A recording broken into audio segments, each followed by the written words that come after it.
Magpakabusog ka, Aaron, ha? Ang sabi naman ni Tito Rico. Ngiti at kilig na lamang ang ibinalik ko kay Tito Rico. Matapos kumain ni Tita Lalene, ay nagpaalam na siya sa amin para pumasok sa trabaho. O siya, sige. Maiiwan ko na kayo dyan. Mauna na muna ako kasi baka maabutan ako ng traffic eh. Daddy, maiiwan ko na kayo dyan ha? Ang sabi ni Tita Lalene. Nagpaalam si Tita sa amin at umalik sa labi ni Tito Rico. Ingat ka mami ha? Ang sabi naman ni Tito Rico kay Tita Lalene. Maya-maya pa ay nagpaalam at umalis na rin si Tito Rico para pumasok sa work. Aaron, mauna na ako. Gisingan mo na lang si Nico bago ko umalis mamaya para mailak ang pinto. Ang nakangiting sinabi ni Tito Rico sa akin habang nagmamadali. Sige po Tito Rico, ingat po kayo. Ang nakangiting sabi ko naman. Isang oras pa ang lumipas nang magising na si Nico at nagpaalam na rin ako sa kanya at babalik na kasi ako sa dorm. Tumango naman siya at nagalmusal na rin. Naging successful ang reporting namin ni Nico kung kaya ay masayang-masaya kami. Dahil doon ay ililibre niya raw ako. Kakain daw kami sa isang fast food chain at tumango naman ako. Nang matapos kami sa midterm examinations ay nakapagpahinga na rin kami ni Nico kahit papano. Gayun pa man, 2 araw ang nakalipas ay bigla akong nakaramdam ng pagkabagot at bigla akong naalala na kunin ang isang flash drive na naiwan ko kila Nico. Kung kaya ay naisipan kong puntahan si Nico sa bahay nila para kunin yun at mapag-usapan na rin namin ang posibleng gagawin namin para sa plant layout at building perspective na magiging isa sa mga requirements namin sa finals. Na makarating ako sa bahay nila Nico ay kaagad akong nag-doorbell. Tao po, andyan po ba si Nico? Ang pasigaw kong sabi habang pinipindot ang doorbell. Maya-maya pa ay biglang bumukas ang pinto ng bahay nila Nico at lumabas si Tito Rico. Oh, ikaw pala yan Aaron. Pasok ka. Si Nico ba ang hinahanap mo? Ang tanong ni Tito Rico. Pumasok na nga ako at sinabi ko na si Nico nga ang hinahanap ko. Opo, nasan po siya? Ang tanong ko naman. Wala eh. Umalis. Pumunta sa palengke kasamang mami niya. May bibilhin. Pupunta rin daw yon ng klinik. Uwi ka naman ni Tito Rico. Nang marinig ko ang sinabi ni Tito Rico ay nakaramdam ulit ako ng tuwa at excitement ngunit hindi ko yun pinahalata sa kanya. Ganun po ba? Sayang di ko naabutan. Kukunin ko po sana yung flash drive ko at may pag-uusapan din kami. Ang sabi ko naman sa kanya. Mamaya pa siguro darating yun pero kung gusto mo naman ay hintayin mo na lang. Ang sabi ni Tito Rico. Natuwa ako sa tinuran ni Tito Rico. Sa wakas, makikita at makakasama ko si Tito Rico ng matagal-tagal. Ay sige po Tito, antayin ko na lang po siya. Ang sagot ko kay Tito Rico. Katulad ng dati ay nakasuot lamang ng boxers at sando nang maabutan ko si Tito Rico. Dahilan para makaramdam ako ng init ng katawan at tuwa sa mga nakikita ko. Habang nakaupo ako sa sala at nakahiga naman si Tito Rico sa sopa, habang nunood ng TV, ay hindi ko maiwasang hindi tumingin sa magandang pangangatawan niya. Ang balbon na legs at malalaking braso ni Tito Rico. Napakaswerte siguro ni Tita Lalene kapag nasa kama sila ni Tito Rico. Medyo natulala ako kay Tito Rico nang bigla itong magsalita. Ron, okay ka lang ba? Napakatahimik mo ata.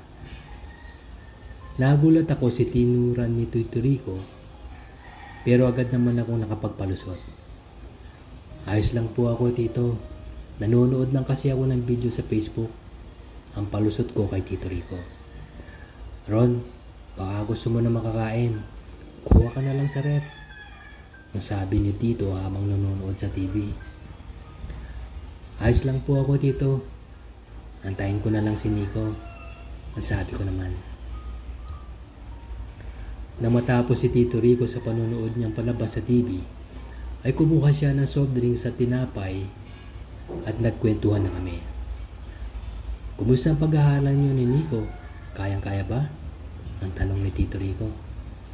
Kayang-kaya naman po Tito. Nagtutulungan po kami ni Nico pag may hindi kami naiintindihan na isang lessons. Ang sagot ko naman, mabuti yan, kaunting panahon na lang, makakapagtapos na din kayo. Tiyaga lang, ang wika ni Tito Rico. Kumusta naman ang love life mo ron? Ang tanong naman ni Tito Rico na kinagulat ko naman. Wala po Tito eh, saka na lang po yan pagka-graduate na. Ang sagot ko sa kanya. Mabuti yan. Si Nico may girlfriend pero LDR sila kasi nag-aaral yun sa isang school sa Taft. Di ko nga alam kung sila pa eh. Ang sabi ni Tito Rico. Sandaling tumahimik ang paligid nang lumikot ang aking isipan at tila gustong hawakan ng aking mga kamay ang katawan ni Tito Rico. Kaya naman ay nagtanong ako kay Tito na ikinagulat ko sa akin sarili. Tito, madalas ka po ba mag-gym? Ang ganda po kasi ng katawan nyo. Bagay na bagay po sa inyo. Mas lalo ka pong gumagwapo. Pilong ko tuloy marami na attract na babae at bakla sa inyo. Ang tanong at nasabi ko kay Tito Rico. Natawa si Tito sa akin sinabi, bihira na lang ako mag-gym dahil busy sa trabaho. Minsan na sumasakit na ang katawan ko eh. Gusto kong magpamasahe pero parang wala akong time palagi. Ang natatawang sabi ni Tito Rico sa akin. Nang marinig ko ang sinabi ni Tito Rico na gusto niyang magpamassage at saka gustuhan kong mahawakan ang katawan niya, na lubos kong hinahangaan ay biglang lumikot ang isipan ko at bigla akong nakaramdam ng excitement. Ay ganun po ba? Gusto niyo po bang i-massage ko kayo Tito? Ang tanong ko kay Tito Rico habang nakakaramdaman ako ng kaba at excitement. Marunong ka ba ron? Gustong gusto ko talaga magpamasahe. Ang dagdag pa ni Tito Rico. Opo Tito, marunong po ako. Ang sagot ko naman.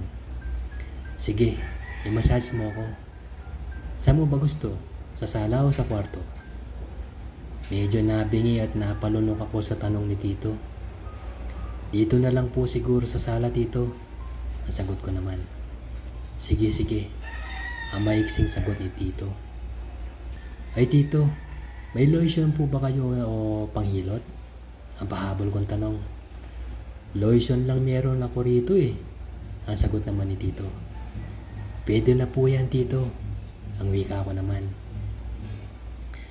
Dala ng excitement at tuwa, ay lumapit na ako kay Tito at sinabihan ko siyang tumihaya. At para masimulan ko na ang pagmamassage sa kanya. Kinuha ko ang lotion at nilagyan ng aking palad. Dahan-dahan ko ng minasahe ang malapad na likuran ni Tito. Nang tumagal-tagal pa ay tumungo na ako sa balbon na legs ni Tito at hinipo-hipo ko yun.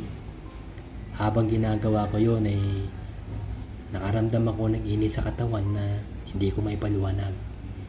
Siguro ay dahil sa nahawakan ko rin ang matagal ko nang hinahangaan na parte ng katawan ng Tito Rico. Nagpatuloy lamang ako sa aking ginagawa nang marinig ko ang mahinang pag-ingay ni Tito. Napakagaling mo naman Ron. Napakasarap. Pwede ka nang maging magaling na therapist. Sa narinig ko mula kay Tito Rico ay mas lalo akong ginanahan sa ginawa ko. Magkahalong kaba, excitement, at init ng katawan ng aking nararamdaman nang may sabihin ako kay Tito Rico. Tito, umiga ka naman po para mamassage ko ay yung braso at katawan mo. Ang sabi ko kay Tito. Hindi naman nag-react si Tito at sumunod na lamang siya sa akin. Umiga nga si Tito Rico at doon ay mas lalo ako nakaramdam ng init sa katawan at excitement. Sinimulan kong imasahe ang ulo ni Tito Rico. Sinunod ko naman ang braso na talaga namang hinahangaan ko. Pinakahuli kong minasahe ang legs ni Tito na bailbon na palagi kong tinititigan sa tuwing naka-boxer shorts lang siya. Nagpatuloy ang aking pagmamasahe sa kanya. Sa ikalawang pagkakataon ay narinig ko ulit ang mahinang pag-ingay ni Tito Rico. Dahil sa matinding init ng katawan na nararamdaman ko, hindi ko maiwasang hindi tingnan ng umbok sa harapan ni Tito Rico. Dahil sa kalikutan ng isipan ko at sa nararamdaman ko, ay pasimple kong isinasagi yun. Wala namang reaksyon si Tito Rico sa ginagawa kong yun. Buong akala ko nung time na yun ay may magaganap sa pagitan namin ni Tito Rico. Pero akala ko lang pala yun. Maya-maya pa ay may tumunog na sasakyan at nagdoorbell. Hudyat na dumating na si Nico at ang mami niya. Aaron, sa susunod naman, nandyan na sila Nico. Napakagaling mong magmasahe. Ang sarap sa pakiramdam. Salamat ha. Ang nakangiting sinabi ni Tito Rico. Sige po Tito, walang anuman po. Ang wika ko naman habang may kaunti pa rin kaba na nararamdaman. Masayang masaya ako sapagkat nahawakan ko rin ang pangangatawan ni Tito Rico na matagal ko nang hinahangaan at gustong mahawakan. Uy Aaron, kanina ka pa ba dito? Ang tanong sa akin ni Nico. Medyo matagal na rin. Nakalimutan ko pala yung press drive ko dito eh. Kukunin ko na sana. Ang sagot ko kay Nico. Yun nga eh, nakalimutan mo yun. Ibibigay ko sana sa school pero palagi ko rin nakakalimutan. At sabi naman ni Nico. Ayos lang yun. Ang maikling wika ko naman. Good afternoon po tita. Mano po? Ang bati ko kay Tita Lalaine. Good afternoon din Aaron. God bless sa'yo. Mabuti pa ay magmerienda muna tayo. May binili kaming pizza. Habang nagmimerienda ay hindi ko maiwasang hindi tumingin sa katawan ni Tito Rico na kanina lamang ay nagpapakasawa ang aking kamay sa pagmasas doon. Nahuli ni Tito na nakatingin ako sa kanya. Pero ngiti lamang ang ibinalik niya sa akin. Abot langit ang ngiti ko noon nang maimassage ko si Tito Rico. Masaya na ako na mapagsilbihan ang katawan ni Tito Rico sa pamamagitan ng pagmasahe ko sa kanya. Sapagkat alam kong hanggang doon lamang yon at wala akong magiging chance na may mangyayari sa amin. Alam kong straight si Tito Rico at napakalabong pumatol siya sa akin. Ngunit sadyang mapaglaro nga naman ang panahon at pagkakataon.